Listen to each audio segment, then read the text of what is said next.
Oh, there he is. Who would have thought? Not Hey, me. Who would have not thought? me. Not me. Not me. A little IT issues there. We got it all straightened out. It was quite We're comical. here, though. We're here. Yeah, What do you mean issue? fantastic. I don't know what we're talking about. No We are issues. here. Never any issues. Cheers, Ah, everyone, man. Everyone for joining us. We got Cheers, a cheers. special show. If everyone tuned in the last one, the Rivals Perspective, we had Sporting on with Patrick today. The next club on the docket, Braga, and I kind of strategically did it in that order. No offense And to we Sporting found Istas, one. but it's We Sporting, then found Braga, one. then Porto because Look that's at how it that. ended last year. Follow, Yeah. follow in the table. I like We that. Yeah. found one. We found a Braga fan. No, They exist. It's they like a exist. Border They, Clover. they exist. They exist. I don't know about Yeah, this but we're side about of to the hear about pond. it But today. I don't know if they exist on this side of the pond, but they do exist. Mm. So we'll say that. Yeah, I was telling Thanks it. for having me on. Thank you And so much. don't mind my renovated kitchen. We're gonna get this done into episode 2 when I come back. It'll be done by then. have you like? Are you renting out again? Oh yeah, we'll You figure can- it out. Yeah, you can show That's the around goal. and promote the bloody There the you place. go. That's exactly it. Yeah. You hire me to do your kitchen. That's it. There you go. You're gonna do, we're gonna.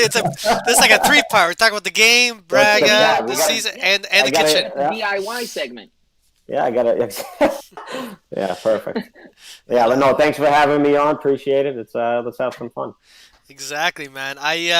Before we went live, I was joking because back in Jorge Jesus' first run with Benfica, and there's that tight race between Benfica and Braga where they're both running for that title. I had this restaurant I'd take the wife with, and we'd go have a nice dinner. There was a Madeira place. They did a espetada, and there was a Braga guy that kept popping up. It was the first time I saw a Braga guy in Toronto, older guy. So it's very cool to kind of like watch a few games with him here and there to have that other, because typically you have a lot of the Benfica Sportistas, Sporting Istas, but it's really nice to get other fans in on it. And I think our Liga has a horrific habit of focusing too much So on that the three things, man. Yeah, that's a cultural thing. You know what I mean? It comes from your parents and your uncles, and they know they don't really follow their local team necessarily. I mean, if I was to follow my family local team, I'm from Arcos de Valdevez, a little north of Braga by a bit. But I mean, they were in the 6th division or something. The last I checked. Yeah. But it's good. It's there's a community, there's a fan base. Obviously, I don't think they'll ever reach. You can't. It's so hard to reach now. It starts at such a small level. You gotta have the kids be involved, and it takes a generation to advance the product, which I think Braga's doing now amazingly. If you look at their formação, they have grown over the Salvador era immensely. I don't think anybody who sees what they're doing from structural and the academy that they are building, they're doing some phenomenal stuff there, and it flies under the radar. The Portuguese system is and the way they market everything, but it is noticeable. I think people will start to take a bigger eye into it and who's coming out of there. Yeah, man. I think this season's like such a critical season because we got that third Champions League spot. I think Sporting is in a very difficult position at the moment, and then on top of that, you also have Porto going through a bit of a restructure and what that, and also Benfica themselves. As much as we're happy with all these signings, it's not a simple process right now that we're going through, right? So at the moment, it'll be a huge. See if I can do a little tweak. See if that worked. Yeah, it did. Perfect. But yeah, man, you'll have I think a good opportunity where Braga, if they can make it to the third or second spot. Prior when Braga came second, I think we had a playoff spot. It was one into group stage, one playoff, and it's really tough making it to the playoffs to actually get to the group stage. That's $60 million, and yes, $60 million means a lot to Benfica, Porto, and Sporting. But a team like Braga doesn't have the same level of debt and baggage, so I think they can utilize it more than. I mean, or that's something that I think if anybody has watched the situation Sporting seems to be in, I think that's directly correlated to the fact that they were not in the Champions League for 3 straight years. They didn't, or 2 straight years they didn't go into the group stage. That's significant. How do you so used to that money coming in, and it's a byproduct of you have to put it on the big 3. You say you guys didn't do well enough. Yeah. Again, you can say, oh yeah, the Rio Aves would go in, and the Bragas would go in and get knocked out, or Maritimo 3 years ago was in. I think Aroca made it 1 year and they got bumped. But these teams are teams that rebuild their entire roster season after season. So to be ready by July on a normal schedule is difficult. But with that money, I think the smaller teams are so much better at utilizing the funds better. There is no excess. So when you see Braga this past year, I read a report that came out that said they upped their payroll by, I think it was like 40%. And their total is still now, their operating budget is still like 30 million. Mhm. So they to increase something significant percentage-wise and still be at 25, that goes to show you where even people are like, well, they can give people a run for their money. It's operating on such a smaller scale. But they've done good, and I think it's also a byproduct of you guys Benfica specifically has wasted a ton of money on players that didn't pan out.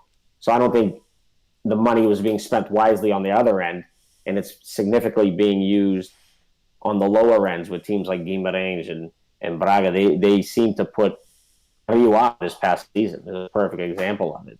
They can field a team for minimal dollars and still be competitive. And give them a Champions League spot, which is still difficult. You got to go through 2 rounds of qualifying, even if you finish third. But it's that possibility they go for. Exactly. The Nico Gaitan, man, we're all excited to see him back in Portugal. Yeah. How was the? I'm assuming it was excitement across the board at Braga with him I coming. think it was shocking in general. Like if you read out fan forums and stuff, Braga hit the transfer market right out of the gate. And they were hitting people that didn't cost much transfer fees. They were getting guys whose contracts were ending. So you grabbed Muzarati that was at Rio Ave with Carlos Carvalhal, which again that's another huge acquisition for Braga. But you got guys who are ending their contracts coming here. So if you had to go higher in salary, that they could extend a little bit more than buying the player from another team. So it was initially the transfer market was pretty interesting to see the way it developed, knowing that they lost Trincão, João Palhinha. Yeah, I was going to bring that up. The Trincão, 45 million. You already had 45 million in the bank. Yeah, I think it ended up being that's another. I mean, however they want to look at it, they took a player back from Barcelona that they'll buy. They have to pay him back, I think, like 4 years from now. So let's say they do pocket 25 million out of the deal. You brought him up, so it's 25 clean now. If you count that, you got the Abel Ruiz as a striker back. But I'm enthused by what they're doing, and now I think the market's going to have to start rolling. They got to sell some players. Not to jump ahead to this aspect of it, but you have guys like Braga got guys like Fabio Martins they have not invited to camp, and he's going to go somewhere. He has a market to be sold, and he's not going to be on Braga next season. So what are they going to do with him? You have Bruno Jades, who for the last 3 seasons have been a young kid that they know had a market. He's a promising young player. Last summer, he, I think, had a deal to Monaco done for like 12 million. And then they found the hairline fracture in his foot and sent him back till January. But then Jardim fired, and that deal went on there. So you have cases like this of players that are not in camp, and what are you going to do with them? So it's going to be interesting to see how the market plays out the next 3 weeks. Yeah, let me ask you this really quick. We just talked about you got a new coach, you got a player like Nico Gaitan coming in. As a Braga fan, I mean, you smell blood in the water. I mean, Benfica looks like they're trying to, overcompensate from a choke job. You know what I mean? Last year, let's call it what it is, right? We're overcompensating. You know what I mean? We're trying to show how big, let's measure. Show me I'll show you mine, you show me yours type of shit. But as a Braga fan, looking at Porto, looking at Sporting, do you guys smell blood in the water? Because there's been past seasons where Braga had that chance to kind of take that third. Like this isn't new where we've been talking about Braga is ready to make that jump. But it feels like you guys have been ready to make that jump for 5 seasons now. We're waiting for Braga. This year, do you smell that blood in the water? I think they have to be opportunistic in it. You have a situation where you've already establish that you can compete for third place. And I think everybody, and it might have been everybody also kind of wanting some new blood in the mix, right? I mean, we can be honest there. I think there is a group of people who say, yeah, we would like more parity, more competitiveness in the Liga. You know, that's me. That's what you exactly, and but to compete, to be realistic and say you're going to compete every year for the championship, that's difficult to get to. And if you, I don't know what people thought about when Abel Ferreira was there, but he was a big advocate in saying you have to change the culture. You have to acquire players that understand that you're supposed to win. Yeah. You're supposed to win when you go to Tondela. You're supposed to win when you play Stubble. You're supposed to win when you play Boa Vista. And they're a tough team for everybody, I feel like. But you're supposed to win. So how do you keep that culture? The one thing I can say about Braga, and this is where it's probably the most frustrating thing, is they come out to play. I don't remember a game where they say we're going to sit back and just defend. They play Porto, they go to play. They play Benfica, they go to play. They play Sporting, they go to play. And that's their issue, is how do you keep that level of like intensity every time? Because in the same week last season, they went to England and beat Wolverhampton, and then came back. It came back and tied. Oh man, was it? If it was 2-2, I think it was like Marítimo. So you tied Marítimo. You lost to Stubble, beat Wolverhampton, and then tied Marítimo at home. Like, how does that really happen? Yeah. So I'm interested on something you guys said. Why don't you guys give me what you think overall, quickly? How do you think Braga's season outlook was last season? I'll tell you what. I'll say. Go ahead, Luis. Yeah. I never. This is a bit of a different thing. I never had a fight in the UK because of Benfica, but I've had a fight in the UK because of Braga.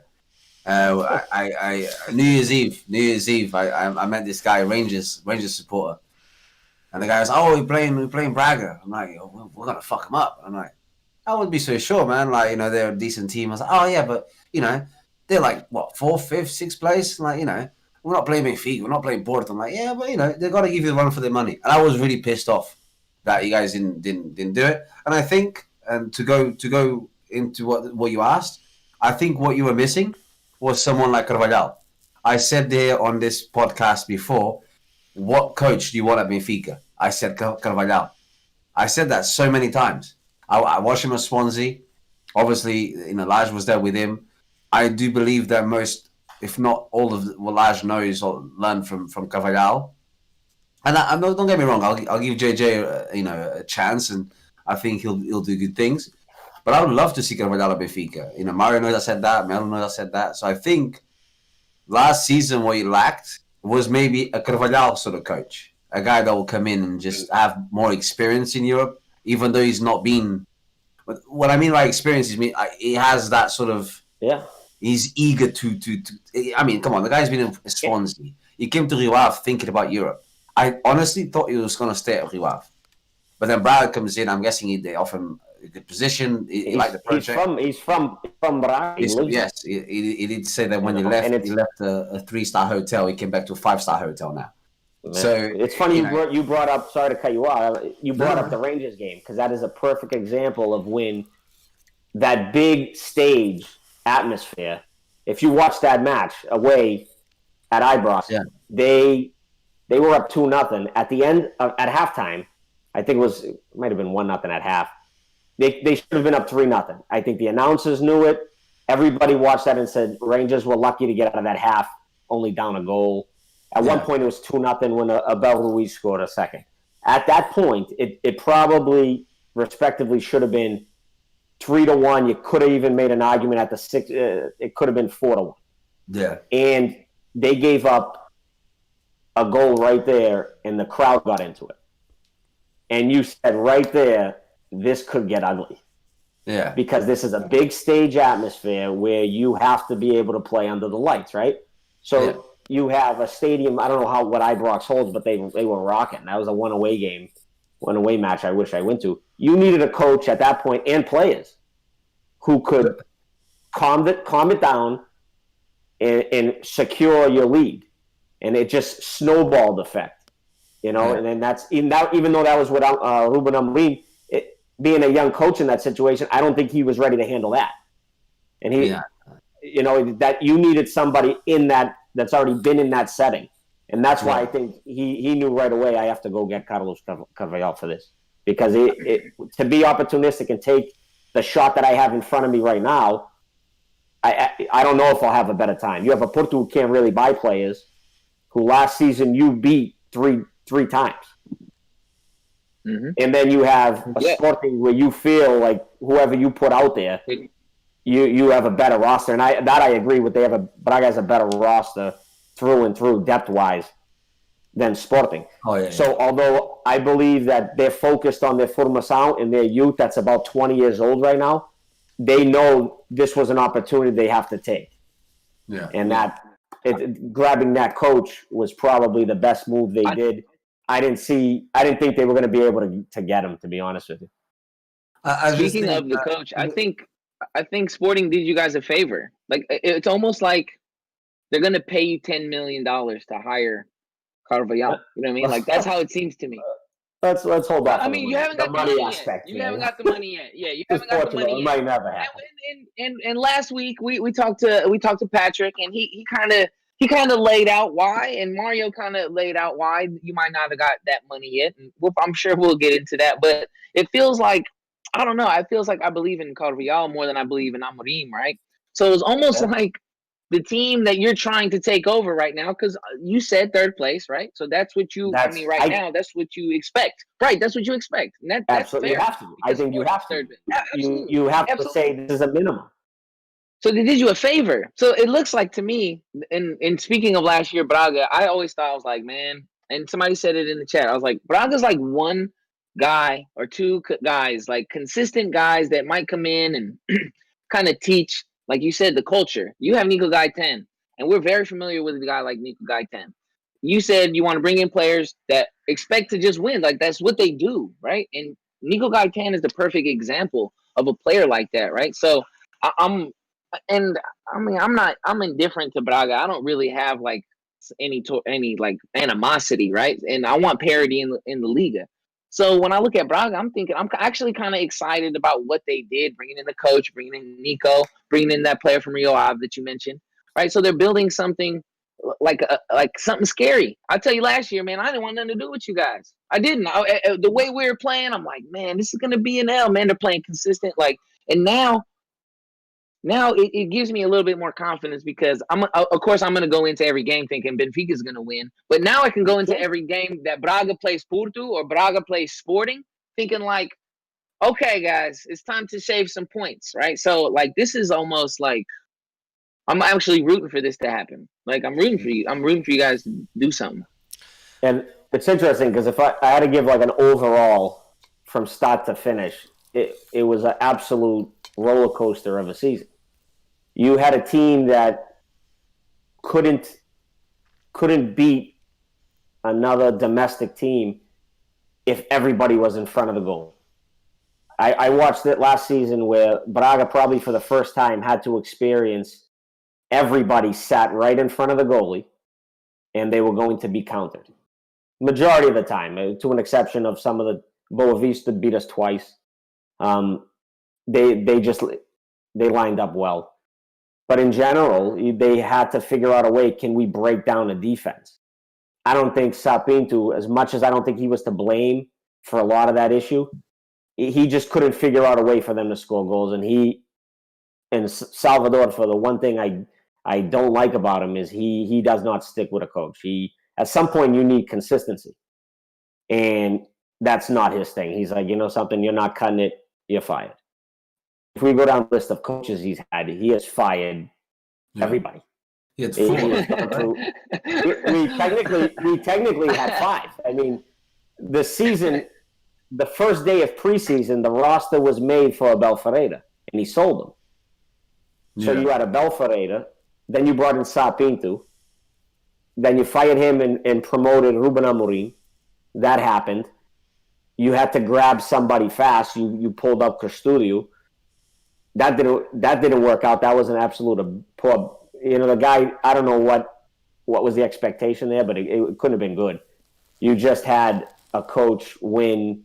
It was like 13 straight. You beat Benfica, Porto twice, Sporting twice, all within a matter of like 6 weeks. It was crazy. Like, what did you were not going to live up to that? Especially, you keep going to the well and pulling up your U19 coaches, U16 coaches to coach your A squad. Without, I mean, at some point the well's dry. You're not going to get another Ruben Amorim. That's just very rare too. You have to get a guy that can command respect, understands the game, and people trust them. They're not. It's difficult. Yeah. So I mean, to go with what you were saying too, the Sporting might have done him a favor, but at that time, when we kicked back off after COVID, believe me, there was not too many people that were optimistic about where they were headed. Yeah, I agree. exactly. I was talking in retrospect. You know what I mean? Yeah. In retrospect, seems like a great move. Yeah, but I will say this much: like Robert Fernandes in the chat said that it's the thing that Braga was missing was a lack of consistency in what you said with the management, what happened last season, and to tie it in with the chat we had with Sporting last week with Patrick, and the Ruben Amorim situation is they had a lot of turnover, they weren't having consistency, but they're getting the results, and then they went on the streak of Ruben, and Sporting was in trouble. All of a sudden they're looking at Braga and they're going, we're not gonna clinch third. It's crisis mode. That their president's under fire. Yeah. I've never seen a more panicked managerial hire. A rookie manager with the price tag they paid. Everyone, including Ruben Amorim, was like kind of laughing at it. Like even in the press conferences when Ruben Amorim went Sporting, he was like, "Yeah, what can I say? You're gonna pay this money." And the Braga guys at the same time, it's like, "Yeah, we hit the buyout. Who the heck's gonna pay this buyout for a rookie?" But he said the same thing at the Custodio press conference and the Cavalieri. He's like, what are you supposed to do? Yeah, you can negotiate you can negotiate the payment when you pay me. Maybe I can get some players, out of it, but we can negotiate the payment. But you're buying them. You committed. Yeah. So that. That's where that led. So step one, I kind of looked at it as that was Sporting spending quite a bit, but it wasn't even. Ruben's a good manager and he looked quite exciting, but it was also we got to destabilize this competitor because right now we're going through our own crisis, and if we don't destabilize Braga, we're not going to get third. And it almost worked because Braga all of a sudden started waffling. Absolutely.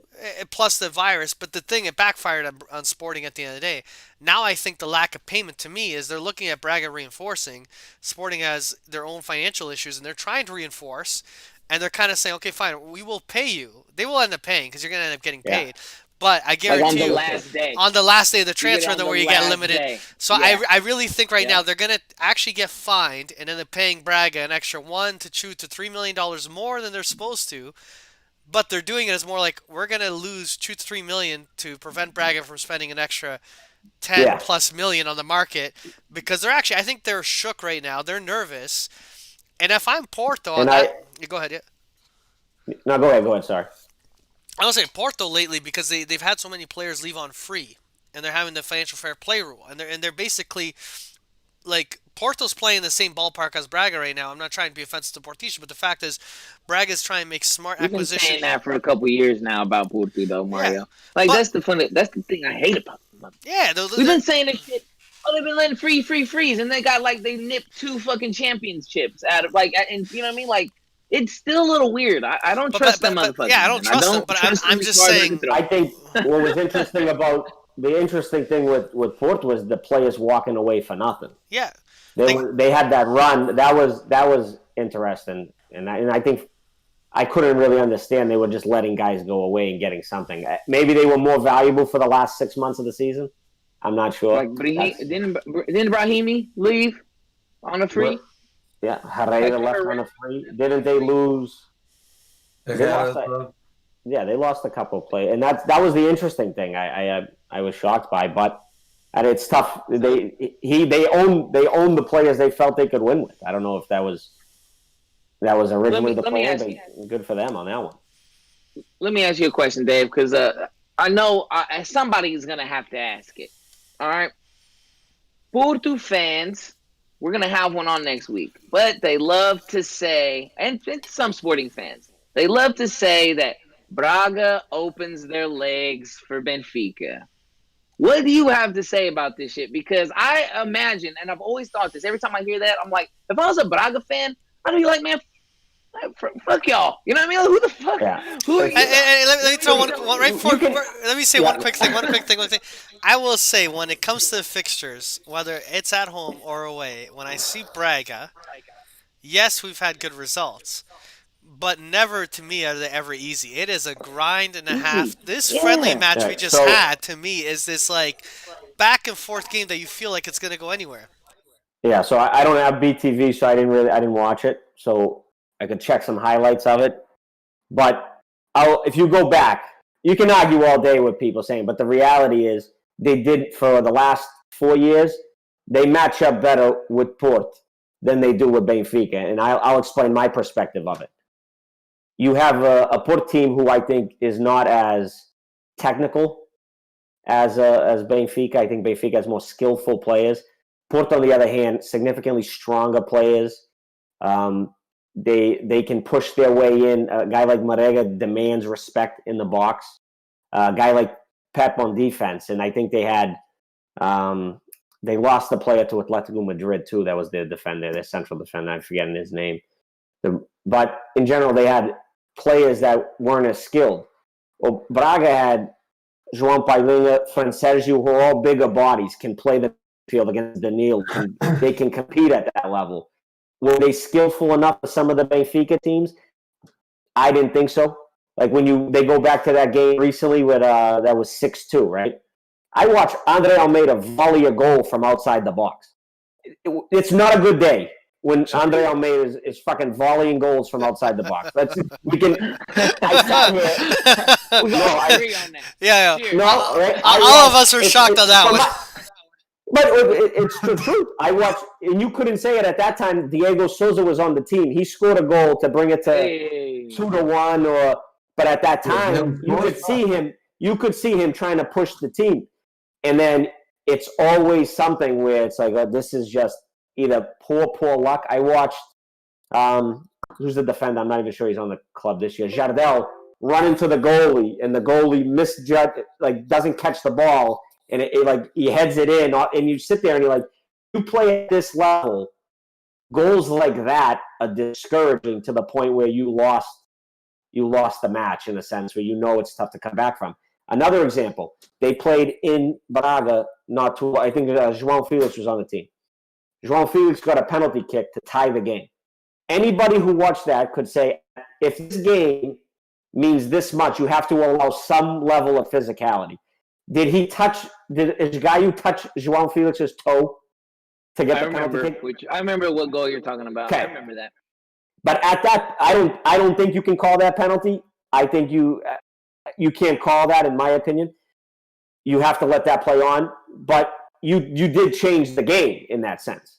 So your momentum is gone. Like you feel when it changes. You're playing a team in Portugal that has dominated everything, and you have that thought in your head where it's like they got the refs in the bag anyway. They have this. You deflate the team. So whether it was Rafa's last game, which was the Taça Portugal game, where we lost 3-1, well, they gave up 2 goals in the end of the game. I don't see how that's a non-competitive game. So the final score ended up being 3-1. Rafa missed the shot wide where you say you should have buried that. The game was competitive all the way to the end, but they see the final score and they open their legs. Maybe they want them. I think people just want to be able to argue and have to give blame and a reason.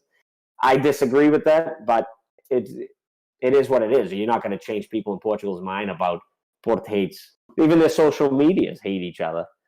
You look back and forth, they fucking. I think Benfica was linked to James Rodriguez for about 38 minutes and Port a picture of him in a Port shirt. Like it just they go at it even at that level. Yeah. So you never change that. I disagree with it, but I can also not be. I can be open about it. I can be objective and say I just think they didn't match up well in this circumstance. I think honestly, what Porto is used to, and I'm directing it more at Porto because I hear it more from Porto fans than Sporting fans, is that when we play Tondela, when we play Boavista, you play Stubal, you play not even Rio. Rio actually gives us a game, but a lot of them just sit back and wait for us to attack, and then they'll just have a couple of counter attacks, and they might even win the game. Braga's never done that. Braga always comes to Luz to play football or plays football at home, which that, unfortunately, and good for us, fits more our style. We play better when the other team comes out to play too. I think that's anybody, and Braga last season's a perfect example of that. Yeah, but the thing with Porto, they're different. They're like teams to sit back because they play that sort of like annihilating attack. Strong style. So when they see Braga come to the Luz and lose or win, I'm not talking about winning or losing. I'm just saying like Porto, they open their legs. No, Braga just didn't come to defend. They came to play, and unfortunately for them, that didn't work. That's fine. That's cool. Mario said it. Every time we had Braga, we're like, fuck, this is a tough game. And then all of a sudden, we always end up winning the game. I'm thinking, that wasn't that bad. What happened? Obviously, we lost at the Luge. I was there. I was actually there at the Luge when we lost. Yeah. Was it 1-0? I can't remember now. Was it 1-0? I can't remember. Yeah, Even the game, though. But the game itself. When we banned you from going back to games, on a streak there. Yeah, but the game itself was interesting. Like, we played rubbish. Like, Braga was on top of us the whole game. But the game... Yeah, go ahead. Sorry. No. But I'm just saying, you could see two teams trying to play. It wasn't like Braga like sat back. We didn't. If anything, we sat back more. You know what I mean? But against Porto, they don't like that. Porto like to play against Tondela when they all sit at the back. You never seen Porto come out of the game, win 1-0 and go, oh well, what can you say? They just sat at the back. They don't say that. We've said that. We've won games like 4-0 and say, well, that's just... We've won games 10-0 and still said, well, if you've got to come here just to sit at the back, it's not going to be fun. But Porto, no. They do whatever they want to do. I'm not blaming you from that. Just don't tell us or Braga that you're the Benfica B team and they open their legs. No. It's always been an interesting game. Yeah, that's just a culture. You're never going to change that. That's stylistically. Yeah. And then say we lost to Benfica this year every time we play them. The Taça Portugal we lost where the goalie gave up a terrible fucking goal. It was Thiago Sá shouldn't be on the team. My personal opinion, but anyway, you have this culture that's going to push that regardless. You're never going to change that. The only way to change that is to win a championship, I guess, and that's even that's not going to work out. You got to win 2 now. Well, we're never going to get to 38, so. Let's call it. No. You know what I mean? Yeah, you want overnight. People want overnight results. You're not going to get overnight results. It's just the reality of it. It's a process you have to build. When you were talking about sitting back, this is why I view Braga's season last year, and I said I thought they were better than what their point total showed, because I'll look at a game they played against Passos de Ferreira. They had 23 shots against 3. I think they had. Passos had 1 shot on net. They won 1-0. And you sit there and you're like, how does this happen? And Braga doesn't have the ability to break down a team that's sitting in front of them, right in front of the goal. So when you brought up the Rangers, watch what the Rangers did on the second leg of that home and away. They sat back and played counter after what happened at Ibrox. They came to Portugal and sat back. I didn't see them do that to Port. They played both legs. What I saw them do, they said, you know something, if we open up, they're going to hurt us. Galano is a phenomenal talent. He can run up and down the pitch. Trancão's not going to miss shots like he missed. And there's not a chance Paulinho misses the headers that he missed in that first leg. So he closed up and he said, this team, whether it was Ruben Amorim or not, these players were susceptible to being counterattacked. And that's what happened. They played counter and they won. So you need to change that ability and somehow get somebody in there that can systematically keep their focus. And hopefully Carlos Carvalhal's the guy. But exactly, I was about to say that. The thing is, I know you didn't watch the game. Yesterday, the day before. Mm-hmm. I think, and this is my opinion, right? The first 7 to 8 minutes, it was all us. Like there was no Braga. And then it was all Braga for like 10 minutes. And I think that comes from the coach, like reacting to the game. You put on an 11 and then you go, all right, let's do this and that. because that's why you get paid the bucks for that. You don't get paid the bucks to have Yeah, a yeah. starting 11 and sit there until half time and then just change a couple of players and sit there until the end. No, no, no. You get paid the bucks to react to the game, have an idea what to do, how to counter, how to like counter whatever the other team does. We started pretty well. We could have had a goal or two by the 10-minute mark. Yeah, because Somebody, Rafa had a couple close calls right in the Rafa, beginning. yeah, Yeah, Rafa, right? That's fine. I'm not, and then they could have had two Easy goals. hit the crossbar. Yeah, yeah, easy it to was. cross Yeah, pass. and then they were just offside by a little bit. Braga all of a sudden broke away, and Yeah, they were right there. Yeah, exactly. yeah, And then Yeah. it So was almost like kind of like that when, okay, I see where we fucking this up. No problem. And then all of a sudden, Jesus was like, wait, where the fuck did this come from? And then the halftime came. And to be honest, I don't even talk about the score because, like, realistically, like, we didn't win that shit. I don't think it's tough to really especially in a friendly. really like Hey, look at it. hey, Yeah, Especially a preseason friendly, match, especially a hey, friendly, yeah, yeah. you know. Braga, Although I will Braga say one thing, forgot. I will say before Braga Mel, I will forgot. say Go one ahead. thing. I want us to lose every game. I'll be honest with you because the first time, no, no, no, honestly, the first time we actually did well in preseason, we fucked the season every time. So I'm happy just getting hammered, 5-0. We went to Rennes, lose 10-0. Fuck them, as long as I win the league. Because come on, Mario, we were sat here, I was sat in this chair thinking we're gonna Yeah, win the league in March. Like, what the Hey, fuck is boom, on that first March? goal, on that Fuck first that. goal, Braga realized that Andre Almeida was playing center back, and I was like, yeah. That okay, that that didn't work good about at all, time. man. Both Farrell and Everybody, yeah, Andre Almeida together. Oh, that was that was on him, by the way. That was on him. That first goal was completely Yeah, on him, and great way, Yeah. great to take advantage of it. You know what I mean? They beat him on the break. They get one in on him. Completely doesn't mark his man or nothing. Like Andre Almeida just completely lofts off away from the striker. Boom goes a goal. You know what I mean? And I thought Odie too. If we're talking about the game, I thought Odie played pretty good because Braga had some other chances. Paulinho completely like whiffed on one. Like it could have been 2-1 real fast, or 2-0 really fast. Paulinho, I don't Right. know what happened there. He slipped or I don't You know what know, happened I there, but think I think just to get into that, and this is where I think Braga in general has an issue.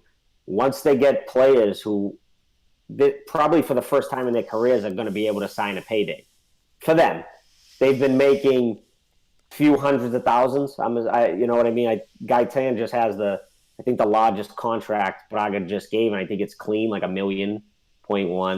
There's not many players close to this. So they're getting this ability. I want to know how this affects their head. Does somebody like Paulinho say, "I'm 27, turning 28. This is my time to get out of here. I got to get some money." It's going to be interesting to see what happens there, and they have to somewhat keep it. But I'll say about Braga, I didn't think it's happening. They seem to have kept their core, where Benfica has just blown the whole thing up. It seems like, and said we're going to throw money at this problem and we're going to fix it. Porto yeah. kept their core. I mean, I will work for whatever long that's still going to be. The market's still 3 weeks. But Braga in general kept their core. So when I see somebody say, well, you know what, the game shifted, these are the players that have been here in a sense, minus 2 or 3. So you're talking yeah, there's Gaio, Fransergio, Andre Hortas. Horta making a play together. Andre Horta was here for a bell for that 1 year in a bell before he went to LAFC. Like they know each other. So that cohesiveness, and they got to be backing on it. And you need a coach that can find the best for that player because we don't have that ability to just throw money at the problem.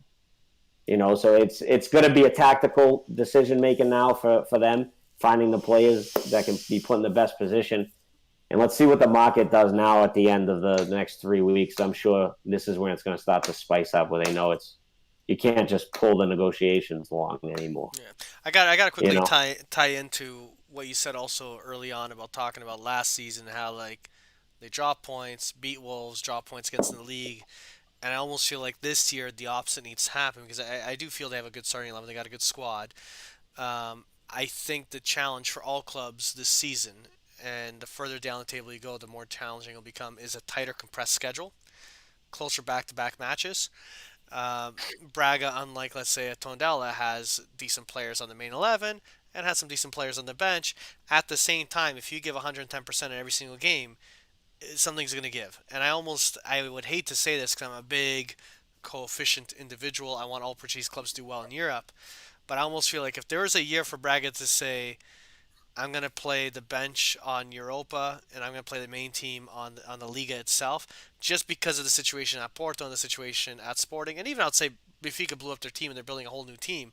Yes, I'm excited about it, but there is the blood in the water right now that if Braga treated Stubble as the Wolverhampton game, like the Wolves game, and focuses on that game more so, and gets it in these guys' heads saying, listen, you want Champions League football next season? Nico Gaitan, the idea is not just a one-year wonder. Hopefully he's going to be 2 or 3 years of Braga to wrap up his career.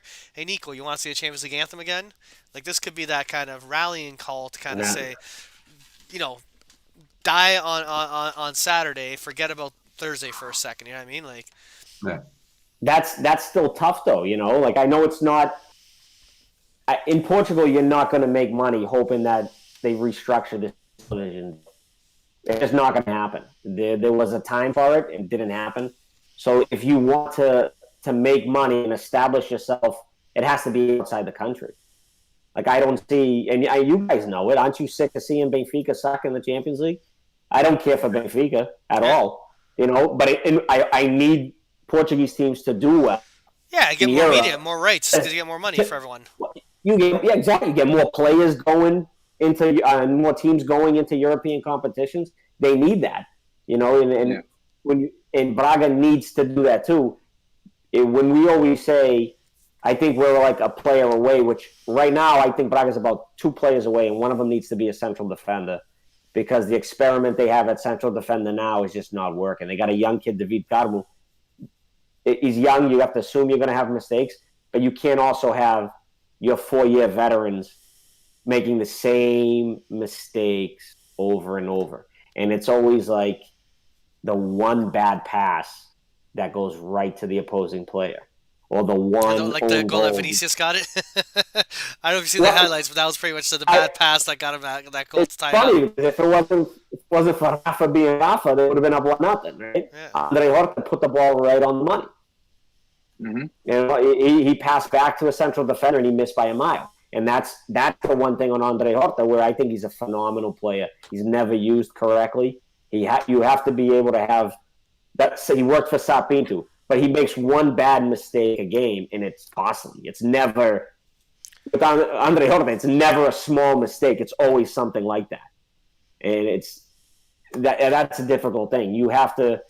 They have to figure out a way to upgrade on the backing and if you want to advance in Europe, you cannot go out there with these central defenders and continue to do these mistakes. It doesn't work at the next level, and that's where they have to go to Europe and advance a little bit.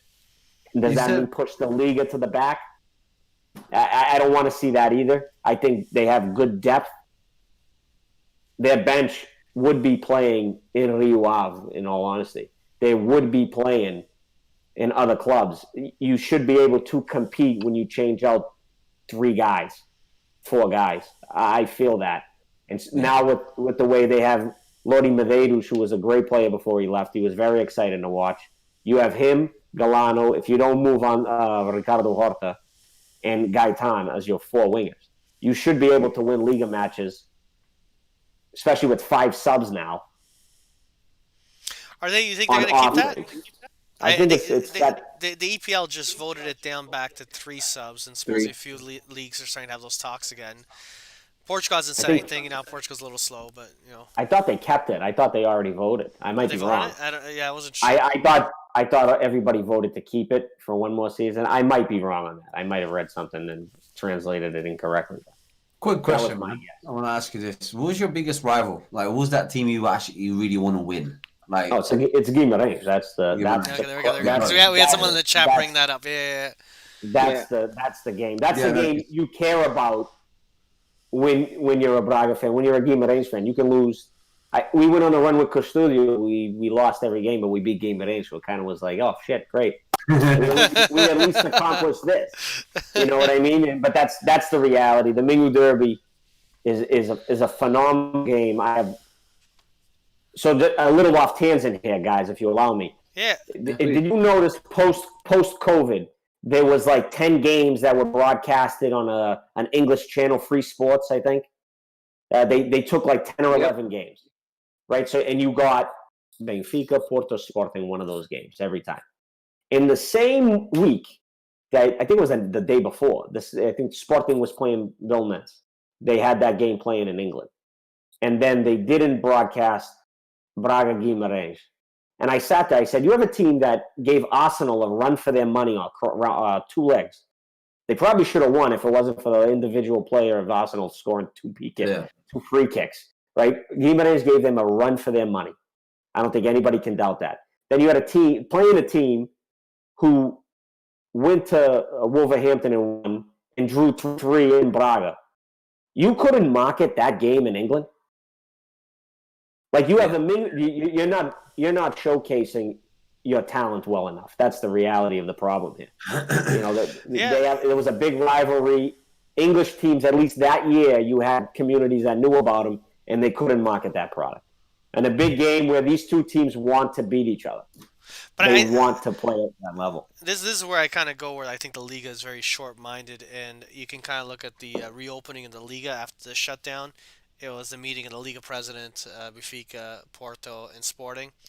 And here, I remember at the time I kind of ragged on it a bit because I'm like, what's the Sporting guy doing there? Because I know Braga's ahead of Sporting, so it should be Braga, Benfica, Porto, and so I've had this argument with Sportingistas and Portistas because I always say either you call it the Big Two or the Big Four. And I know there's they call it the Big Three because of the titles, the championships. But if you're looking at the Portuguese League in the last few years, especially the last while, and if you look at the Portuguese League going into this season, you look at Benfica, Porto, Sporting, and Braga. If you exclude the conversation of Braga, I don't see how you include the conversation of Sporting. Because at the end of the day, I really feel that they're in that running. I even think Porto right now has like I feel I understand the title aspect, but going to that nature, I think there's a mentality in Portugal that will market a game a certain way, kind of like you said, and I think football fans of the sport would actually probably get a kick out of that story of what's going on with Braga. People love the underdog story. They love the idea that here's a team that's not won it, that seems to be doing the right moves. I'm a Benfica. I want to win it every single day of the week, but I always feel like that team that's just getting close but not enough always appeals. You know what I mean?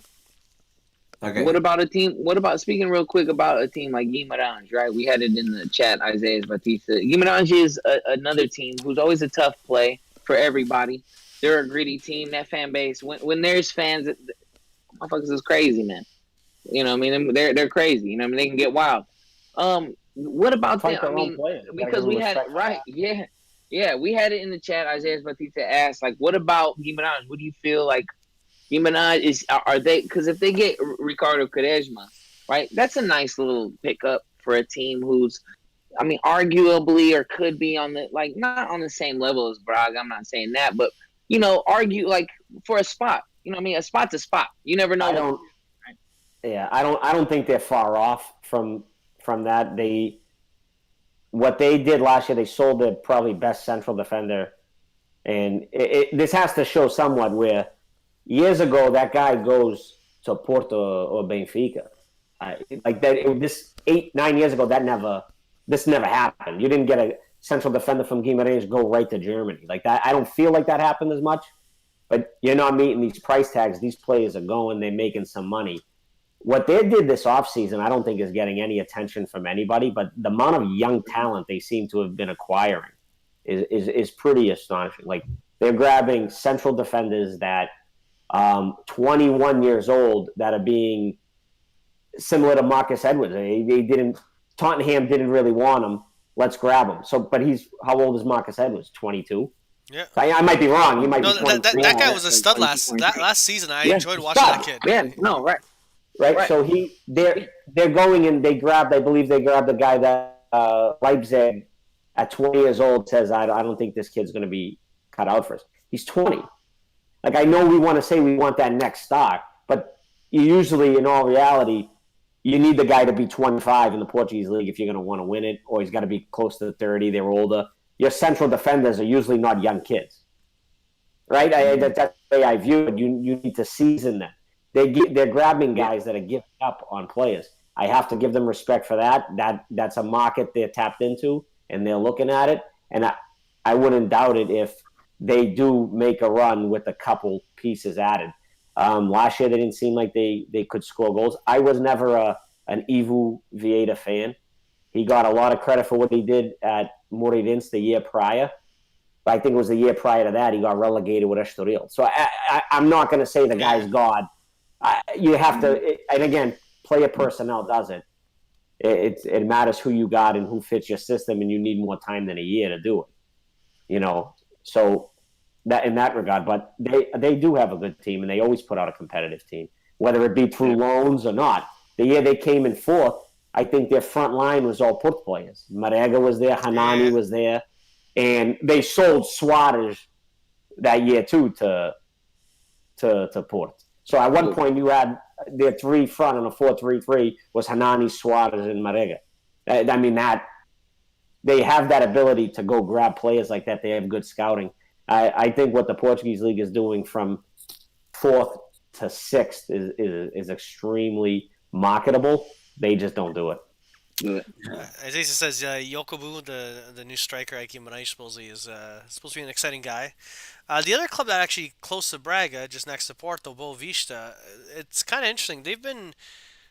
They've taken a unique approach this offseason going in North America. They got some Liga MX guys, some guys out of the U.S. You got Yavi system. as well. Yeah, they're kind of it's a I don't know. This year is a very unique year where I feel there's some clubs, and I know we're getting away from Braga, but I feel between Guimarães, between Boa Vista, there's a lot of interesting moves being made, um, which I think is going to make the league quite exciting. I think anytime you have a few more teams, this is what I like about seeing Braga compete and attack more. But you get some other teams also going with this mentality where maybe it isn't just Braga seeing what's going on at Sporting and saying there's a third Champions League up for grabs. And if Mhm. Sporting's not going to be there to take it, and they're having some issues themselves, this is maybe the year to push harder. And if you have a Yeah. season where you have more clubs pushing for the wins, it could make it one heck of a season to follow. So I'm really excited Yeah. about that. So I'm not sure how the European, the Europa League, excuse me, adds up. But so if Portugal gets two direct to Champions League and one Yeah. qualifier, Yeah. do they get two direct to the Europa League group? No, I I think don't know. I took a peek. I suppose we still got to do the two games to play off into it. Yeah, And I think if we leapfrog France, because we did it for a few years where we were ahead of France, then you get a direct, and you get two direct in the Champions League, one yeah. direct in Europa, and you get the two in the playoff. But it's still pretty close, and I tell you, it's a good opportunity. I will say, for the first time in a long time, I think the French league is really becoming more competitive than they ever were. I think what they're doing with Lille and a few other clubs is quite interesting. Marseille. So I think it's gonna be tough to catch up to them again, but at the same time, don't sleep on the Portuguese Liga. I think it's gonna be one No, heck I of a. mean, didn't I think the owner of Lily didn't he just buy like 49 or 51% of Boa Vista? Yeah, there's Didn't a that didn't that just they just got the Lily bought the Manchester United kid, I think Angel Gomez or something, the striker. yeah, It's like 20. Yeah. Lil bought him, loans right to Boa Vista for next season. So you got this influx of funds that seem to be funneling into Portugal. yeah, So and it's you going to got be interesting to see what happens. And it's teams need to be opportunistic. I don't think there's a better time to do it with Sporting showing they're in financial crisis. I think that's evident, and not really making many moves. yeah, Which is if people feel like these players are getting older, let's see what happens. There's plenty of fans that know they need upgrades at certain positions, and they're not happening. So let's see. the They other went through an interesting time this year. Not to get too deep into that, but the yeah Liga can be the Liga can be phenomenal. I think from one to I can say six if shit really goes wrong for you for the big clubs. If shit Yeah. like you guys, Benfica don't make it into the Champions League, I'm going to say fuck, but you guys will probably be like fucking up in arms. Like, how do you do that? How do you spend a yeah hundred million yeah. bucks This and not year, get in? the expectation is on You our know? side is obviously the championship and also good competition in Europe.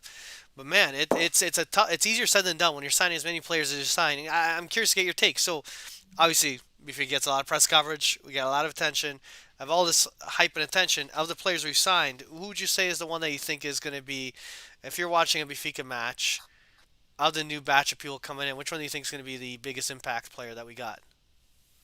All right. So, in complete honesty here, I shut all Portuguese media down the minute I was done with Cavani. You could not turn on a Yeah. fucking program. I'm Yeah. gonna be honest with you. You cannot watch a Portuguese thing for a month. I Yeah. heard Cavani, Cavani, Cavani. Yeah. In my heart of Oh hearts, man. really felt like this was never gonna happen. Was never Yeah. gonna happen. The biggest acquisition for you guys is not even a play. It's always gonna be JJ. So that's right off the rip. I don't. He can bring in whoever he wants, but he's not. He's in charge. I think he will bench. He doesn't care that he didn't pay the money. It ain't his wallet. He doesn't. He'll bench somebody he just bought. I can imagine he doesn't care. Yeah. And that's you want that as in a coach. Um, yeah, I'm curious to see what this young striker you apparently got does at 25 million. Curious to see what you do with the guy you bought for 17 million that you're going to probably have to get rid of. I don't know. Like from a team standpoint, I shut down the Benfica acquisitions. I'll see when the season kicks off what their roster looks like. I'm curious on some of the guys because I don't think Peasy is what he was a few years ago. I don't know if he is at that level right now. I think he's a fucking crybaby. I think he bitches too much, but he's still a decent player. So let's see what happens. That's with all these acquisitions. I want to see what happens to him. That's probably my curious thing. Oh, you hear this? Okay, so Isaiah, and I'm kind of trying to take a peek at I'm seeing stuff on Twitter also. So it looks, and I saw it was funny that Darwin guy was supposed to be presented today. He's I don't know if you heard about this guy. Did you hear much about him or no, David? I think this was the recent individual you Yeah, saw this from is Yeah, the they got $25 million This player is you're the talking about. biggest signing Yeah. ever out of the Spanish second division. It's like, what the heck's Benfica doing here? Like, supposedly Tottenham took a peek at him, and they're like, yo, we can't afford that price tag. When Tottenham is saying they can't afford that price tag, you're like, oh, Benfica, what are you doing here? But supposedly he was supposed to be presented today. And I read this story earlier. He was supposed to be presented today, and something at the medicals happened. They're like, oh, due to the medicals, it's going to be tomorrow. And now, according to the papers, they're saying that he's gone back to hotel without signing the contract, that something's gone sideways, and he might be going back to Spain. So maybe that Yeah. the deal's not going through. We'll see. We'll see.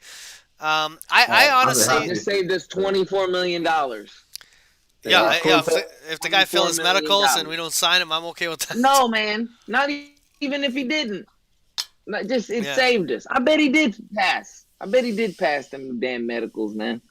Look, I'm glad we're talking about him, cause look, I'm not trying to sound bad. I'm not trying to sound like a hater or nothing like that. But paying $24 million for a second league player from Spain. I mean, I never heard of the kid until we wanted him. I didn't know Tottenham was peeking at him. So fucking what? Tottenham was peeking at him. What does that mean? I just They'd be walking I away, can't so clearly. understand. I can't understand what I'm saying is it makes no sense to me. Where all of a sudden is this kid worth $24 million? Where? Why? Like, give me some like he had a knee injury before this season. He's coming off a knee injury, and he scores what 19 goals in the second league, 16. and now we're He, paying he scored. 24. He scored a couple more than RDT. So RDT goes in the first division of La Liga. Had some interesting goals, interesting games against some of the world's top best teams. And we go, okay, this guy, $20 million, he might be worth it. Let's try it. And he didn't work out. I had a lot of hope for RDT, but it's just that's the way the cookie crumbles. Then you're telling me we're gonna go spend even more for a guy that's matching RDT's goal production, but against way weaker sides. That's like a complete. I was like, whoa, what? I didn't know much about him. I'm just fully trusting the scouting system. As soon as I heard this, I'm like, My I my hope you thing guys know what you're doing because I got no my clue what thing this here, is. Mario. My thing here, Mario, is $24 million.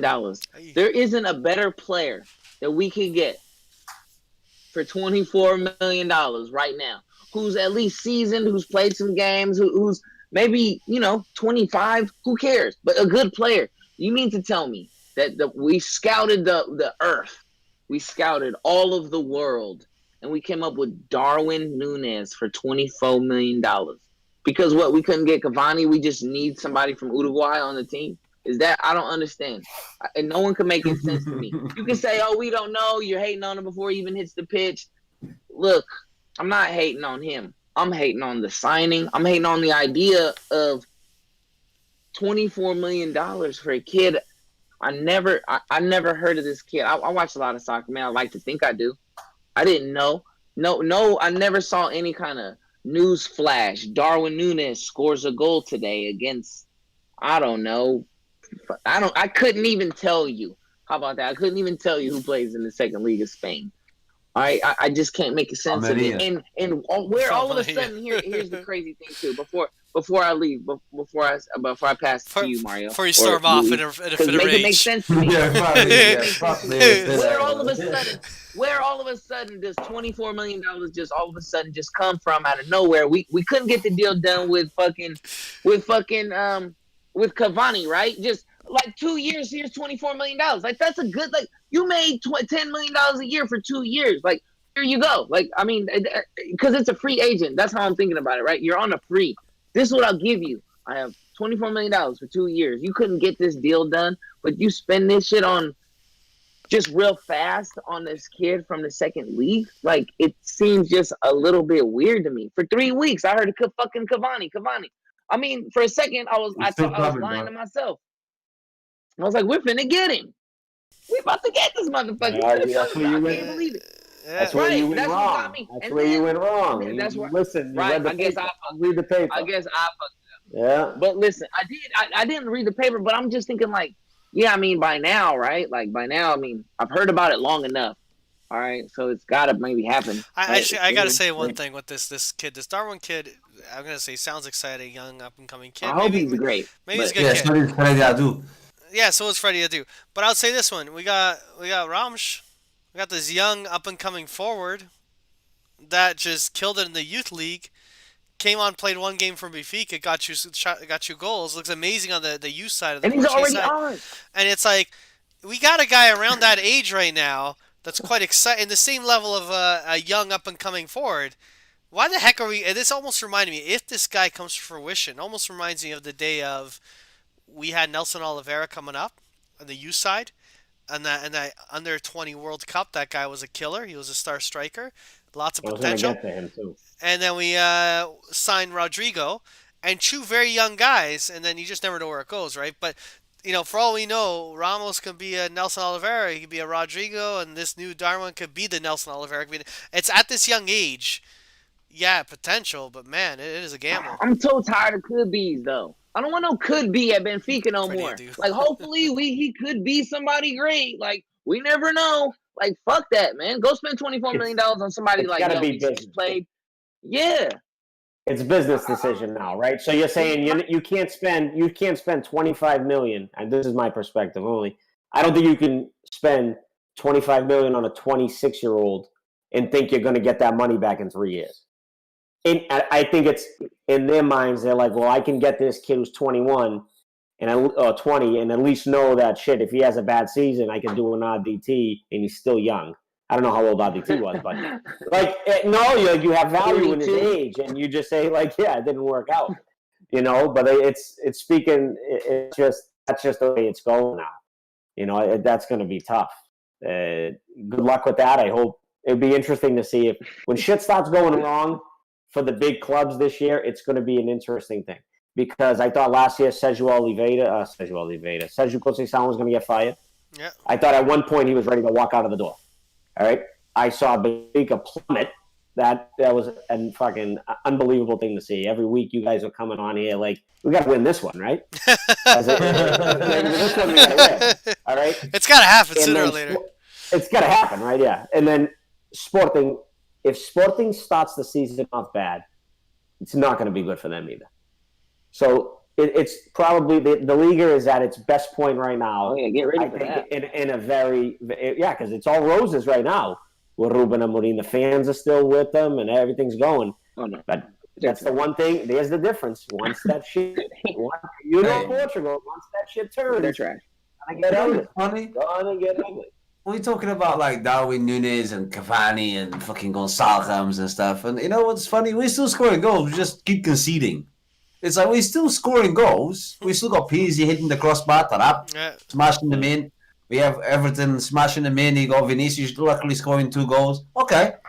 Still scoring. But it's We've stiff got arm. André playing at centre back. We've got freaking Ferro looking like Karius from Liverpool. Like he's taking some shit pill and now he can't defend. He's like, you know, you've got freaking Gilberto, which you paid like almost 3 million for. All he does is this look. Have you guys seen the zippy zap pass he does, like the little flick? Yes, we know you can do that now. You've showed us. Now let's go and defend. Like he's Yeah, done it. He's done it again. I Did you got, see it? I He's gotta done it say, again. Not there to defend. yo, He that game literally, against Braga, Gilberto, that one time the ball went in the box and he crossed it right in front of our own net. And thank God the Braga guy. Oh God, I forgot who it was that got it, but there's a Braga player right there. It was so close that I'm you know, like, he yo, if this reminded me one's, of. oh, You know, shush. who he reminded me of. You see Tarap and Nico Gaitan getting into it? That was awesome. Oh, Yeah, did he get a red card? How's Yeah, this guy he yeah, got a yeah, doing? red yeah, card. That yeah. was, yeah, that We was. So needed that red card, though, man. that's who you need on the show next. You got to get him on there and be like, bro, you got to calm down. What you're doing now is this preseason. You were full throttle already. You know, you're making up for lost Well, time or I, something. I, I think he was just pissed off because he scored a screamer against Bournemouth and he couldn't do anything against Braga. That's Portuguese soccer for you. Braga, no. And in all honesty, this season, there's an expectation level for me that I don't think I've had in a very long time. More so since I followed them since they went on their run in 2010 when they were in the group. No, that was a they were competing for second. But when they were in the group stage, when you see them play Manchester United in Braga, you're like, oh, look at these dudes. They're coming up. We're going to be all right. Small Look at team. We're this going to hold dude. our own. Yeah, it's true Yeah, though. Your these local guys. club, you push for your local club. You're seeing them play these big teams. You get into it. That's how I got sunk Of in. course, yeah. And then you're watching this, and you just need it to continue. You need it to continue, but it has to be a development. And I hope Braga this season continues their development. Realistically, I think they have to get third place at a minimum again. At a minimum, I think it's a disappointment at this point Yeah. if they Because don't get. you invested more than last season, and Yeah, and I there is that expectation now. You know, you had a bad season, in my opinion. Braga had a bad season. Sporting just happened to have worse. But 3 years prior, or 2 years the bell, I think we scored. I could look it up. We were close to that's the 70 guy. and fourth. And The you Bruno sit there and you're like, Cortez. you scored 70 something. Remember the year that fourth place was like 20 points ahead of fifth? Yes, yeah, You the huge sit there gap. and you're like, Yeah, yeah, there's yeah. a huge gap. And you're like, That's it. 4 years prior, I would have got you second place. You Yeah. know, so they have been building. There's an expectation level I have for next season that I hope You needs know to what? be After all this addressed. shit, I'm putting a 10 on Braga to win the league, bro. I'm telling you. Watch this. Like, I'm not joking. I tell you what. Follow him No on problem. Twitter. So what I'm is putting a the 10 on him to win the so league, man. I'm telling you. so I don't know if you like That's predictions or predictions guy or anything like that, but I'm a before gambler. we start, That I tell wrap you. it. All right, cool, that's cool. So what's your outlook like total going into next season? Put it in a nutshell. For us, relegation. what do you expect? What not a prediction, not a prediction, but a spoiler. You know what I mean? I'm being realistic here. I think they have to get third place again. If they can, they have to win the games they're supposed to win, and it's tough for me to say. Yeah, we're going to compete. We're going to do this. I saw worse teams in second place with Braga before at some point in the season. I watched Braga the year they had George Simão. They were at the midway point at third place, and I said they can get better. They're not playing as well as they should, and then they plummeted. I think you have to see them push through for an entire season, winning the games they're supposed to win, and still competing in Europe. I can't get over that. Am I being optimistic? No, I don't think so. I think I'm being realistic when I say it. Yeah. They have to get third place again and go. Now, would I like them to get second and go right to the group? That would be monumental. I think you That's a can get money second. thing now. That's a money thing now. That's becomes now you just paid for your entire budget and you have about 8 million left over if you get 40 something for getting into the group. You know, like you that changes the game, and that's probably not good for the rest of Portugal. That's probably why Sporting needs it too. Like it definitely needed to win the league last year. This money thing, the Champions League with the money changes everything, and that's why Sporting is the way they are. Yeah, and Yeah, I think also the one thing, and actually I gotta ask you this. So Benfica, Porto, and Sporting, and some guys get pissed off at me for saying this. They get bogged down with the modalidades. They get into these like pissing contests that we gotta win at fucking basketball, volleyball, Sweckas, dominoes. You guys won the dominoes championship. I'm gonna spend 10 million and get the best dominoes player on Benfica to win the championship. And they go and spend some stupid money on all these other projects. Braga doesn't seem to meddle much. They're a football club playing for football. Yes, there's Yeah. all these other stuff, but it seems like they're focused on one item. So if they do make it to the Champions League, you know a bulk of that money is going to be redirected back to the club on the pitch. You know if Porto or Sporting or Benfica don't make the Champions League, you know that lost income is going to impact it because not only do they have the main football team, they got other things that they're costing the club so much money that you're almost like addicted to this other source of revenue to support all the other pet Yeah. projects. I mean, Braga has the number one team in the world in beach soccer. I don't know what that brings in. I don't dig into it. Do I follow it? I follow because I follow Braga, so I do follow that. They in their Cidade Desportiva, they built their own beach soccer field for them. They have one of the best teams there. They have a women's team that the year prior to this season won the national championship in Portugal. So they have a boxing team that they market there. I don't know what revenue that really brings in on their events. Oh shit! I don't think they dump. I don't think they dump. And if you ever go there, go over there. They have an event, buy a ticket, show up there. There's tables, wine. You just watch people fight. You know, it's awesome. There's a marketing thing from that. Just so you guys know, Yeah.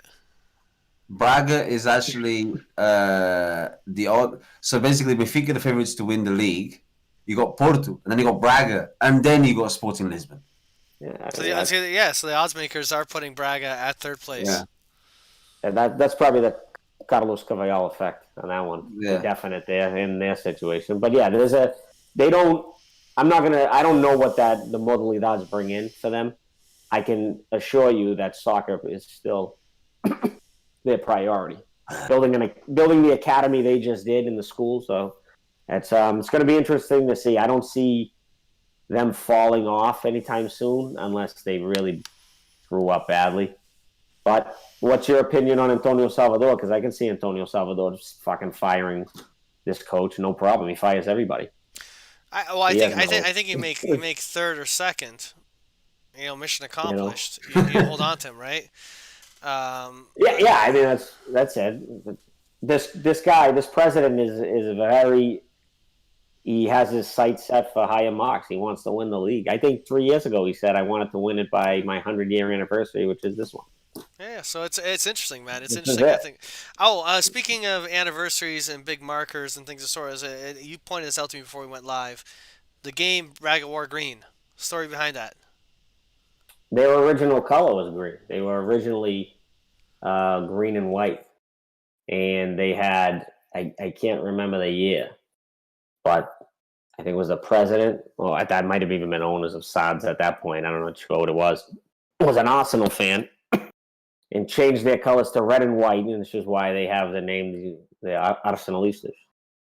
They switched to red. I probably could find the date on that, but like you said, the jerseys they just wore against Benfica was supposed to be like a commemorative green for what their original colors were. So that'll be their away kits for the upcoming season.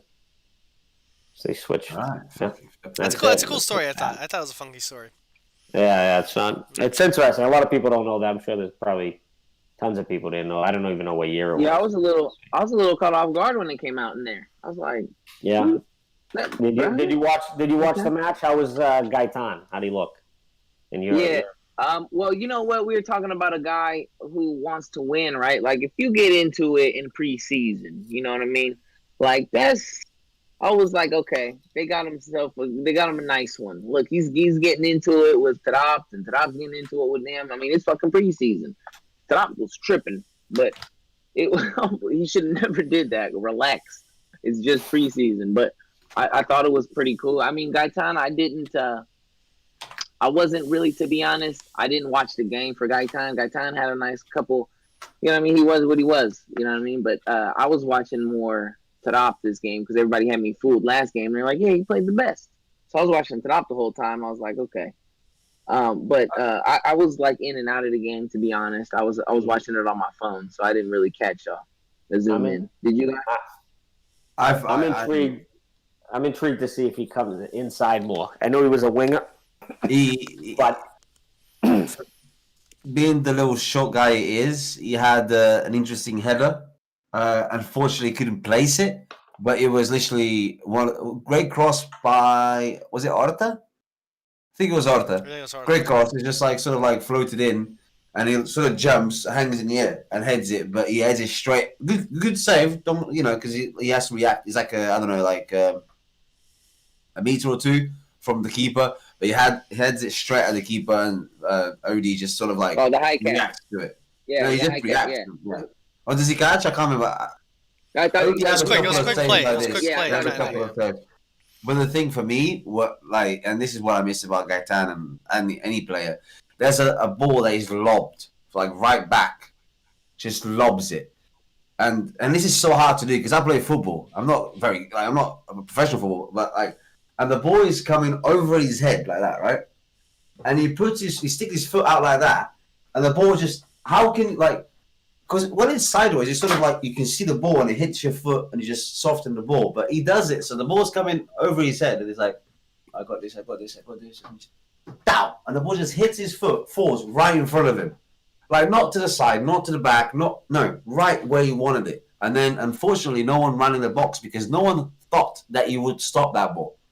Because if he stops that ball and somebody runs in, you've had, this is by the goal line, by the way. This is like right by the goal line because yeah, everyone I'm thinks the following ball's you. gonna go out and it's like, no, fuck that, got that. Where's everybody? And it's like, wait, why did no one run in? And he almost after he sort of passes it back, they lose the play, but he almost looks at everybody going like, guys, like I'm here now, like I can do this sort of stuff. So you Yeah.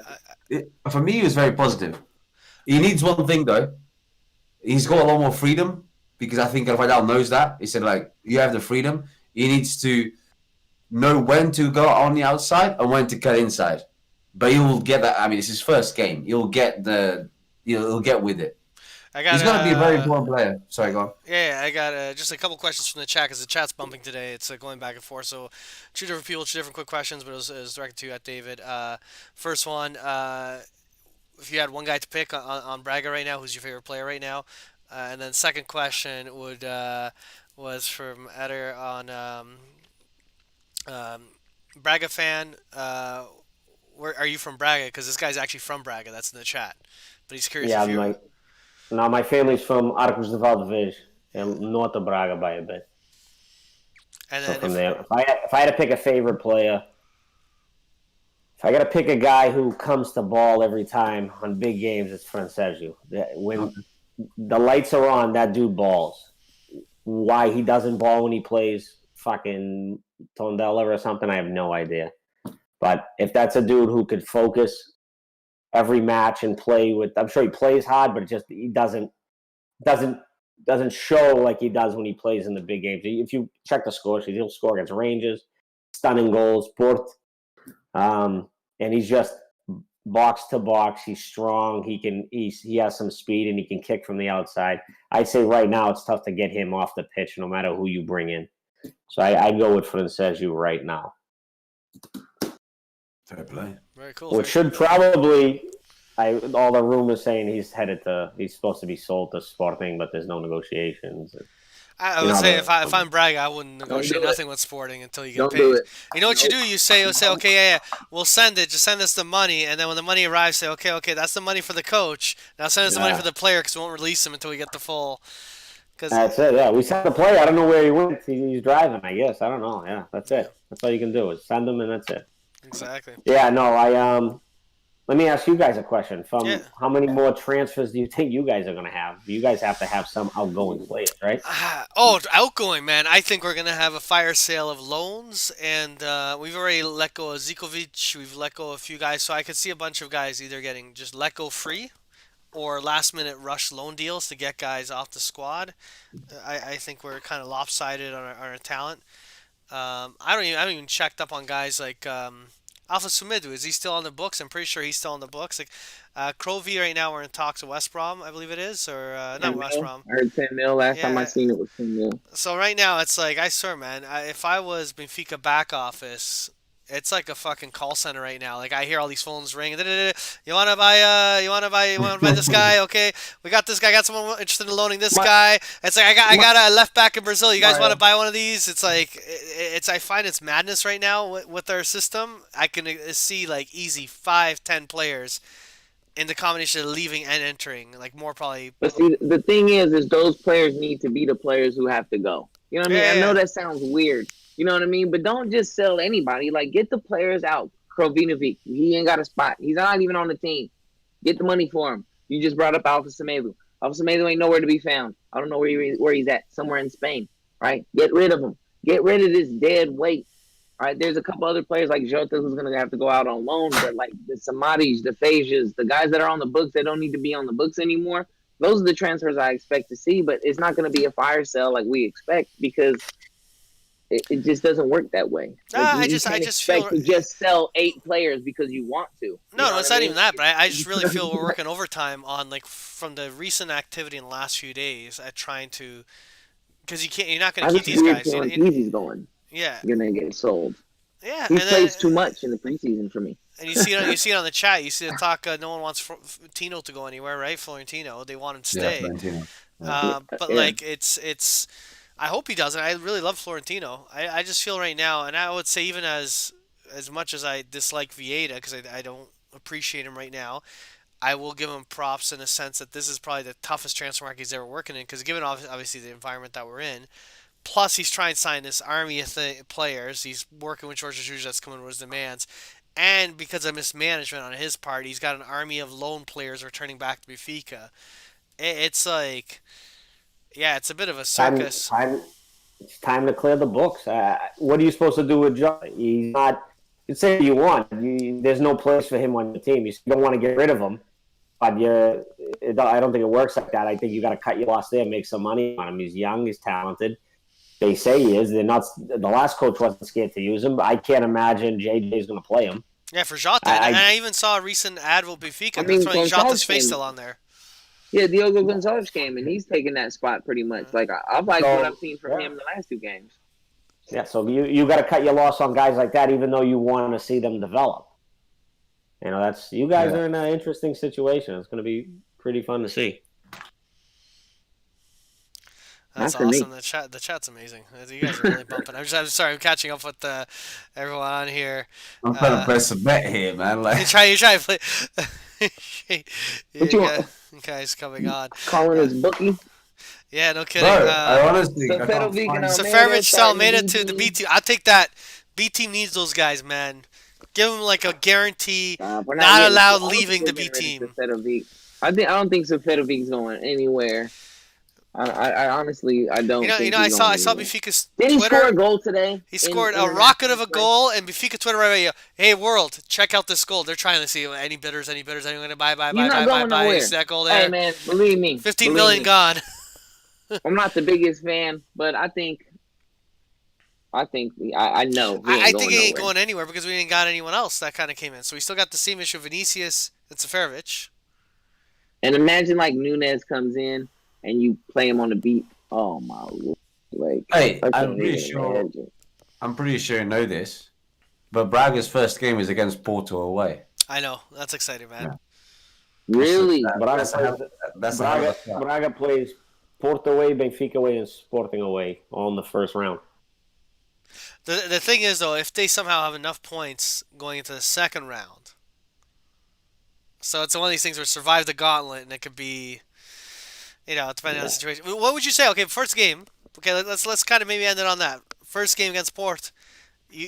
Are you confident of a win? What do you think of going in? Do you think it's like you hope you get a win? Is it just kind of like any man's game? It's you got to hope that I really don't go into those big games and say like they're definitely going to win this. That they've showed well the last 3 times they've played them. They've come out with W's. They seem like they're bringing back the same club. We are relatively the same club. Added a couple pieces, lost Trincão, but you have a new coach, new system. I wish I could say this is it. I haven't even watched them this preseason. Like I said, I don't have BTV, but they play. Braga plays Saturday. Maybe in a week or two, I'll have a bet for you on that one. But right now, I really can't say. I don't even know what Port looks like. Are they going to sell players? Because that's all I heard for about 3 months was they're going to offload everybody, and I see the same roster.